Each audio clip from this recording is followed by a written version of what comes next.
Good evening and welcome to Prime Business with me, Pius Kojo Baka. Inflation for the month of October 2024 has increased marginally to 22.1% from the 21.5% recorded in September 2024. Here's government statistician Professor Sambo Kobnenim. In the month of October 2024, food inflation stood at 22.8%.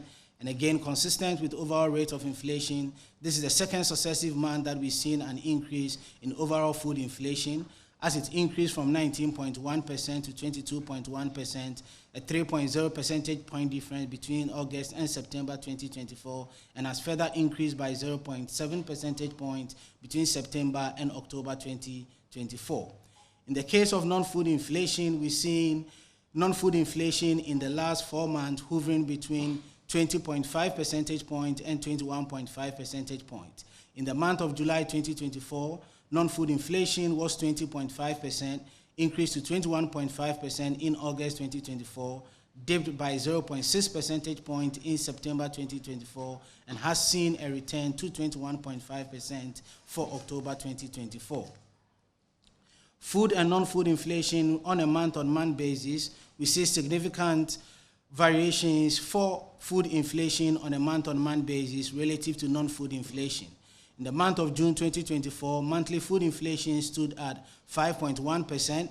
This significantly dropped to 2.2% deflation in August 2024, went up to 4.2% in September 2024, and in the month of October 2024, we've seen a dip of 3.9 percentage points between September and October 2024, with the October month-on-month food inflation recording 0.3%.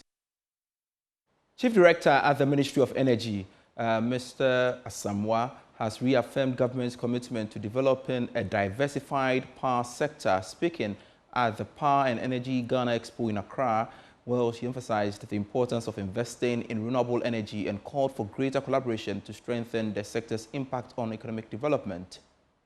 2024 Power and Energy Ghana Expo was launched in Accra, bringing together global manufacturers and exporters of power, electrical, and engineering products to connect with customers across Ghana and the West African region. Speaking at the event, Chief Director at the Ministry of Energy, Wilhelmina Asamoah, highlighted the government's commitment to diversifying Ghana's energy mix by increasing the adoption of renewable sources.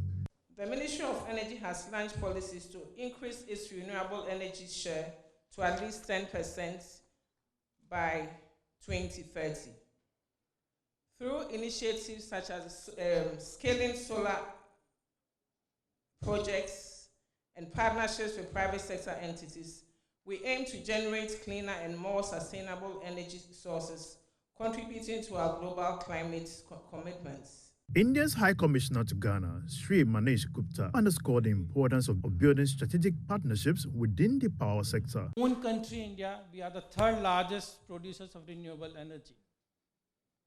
We have almost installed generation capacity of 200 gigawatts as of now, and we have achieved the Paris Agreement commitments.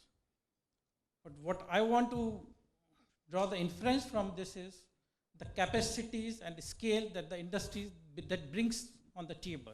I think that's the place where we can forge collaborative and very useful partnerships.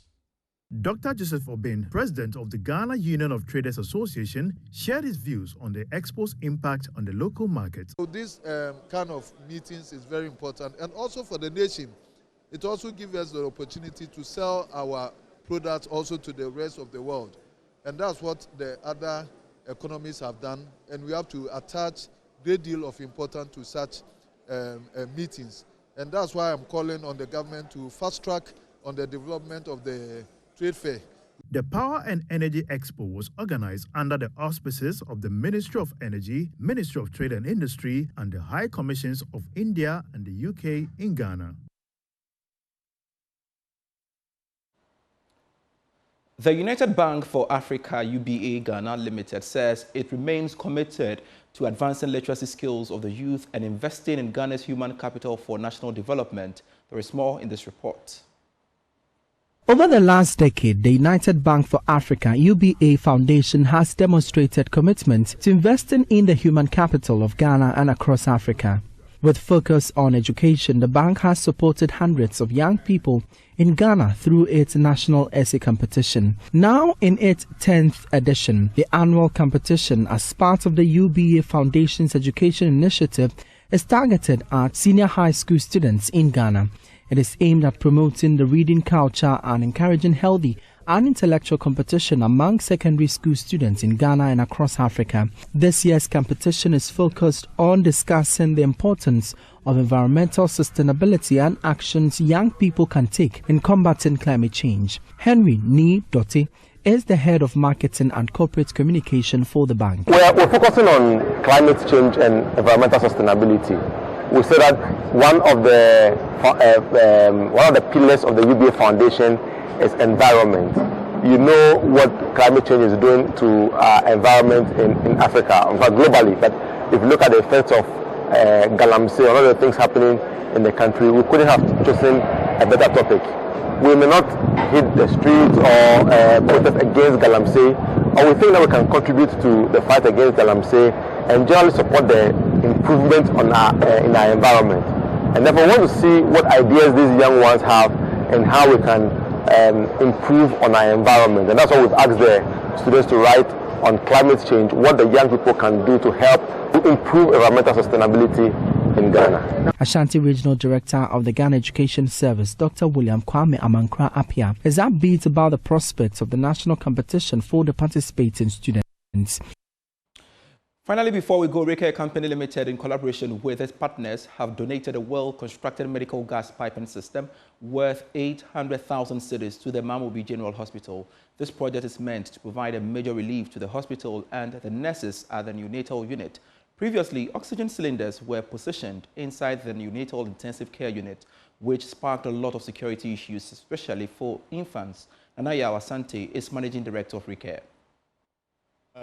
Recare as a company, we are involved in medical oxygen for hospitals. So in 2023 December, we decided, listen, why not look at certain hospitals and provide our services for free, do a donation, help some people out.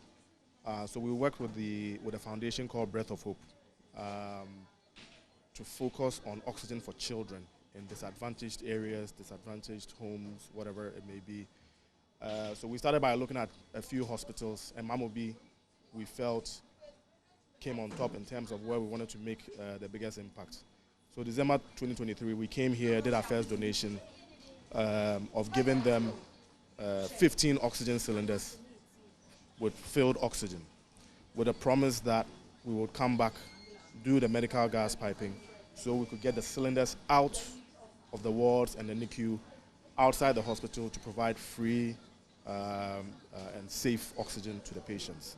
So that is what informed our decision to fulfill our promise to the hospital. Much for watching Prime Business.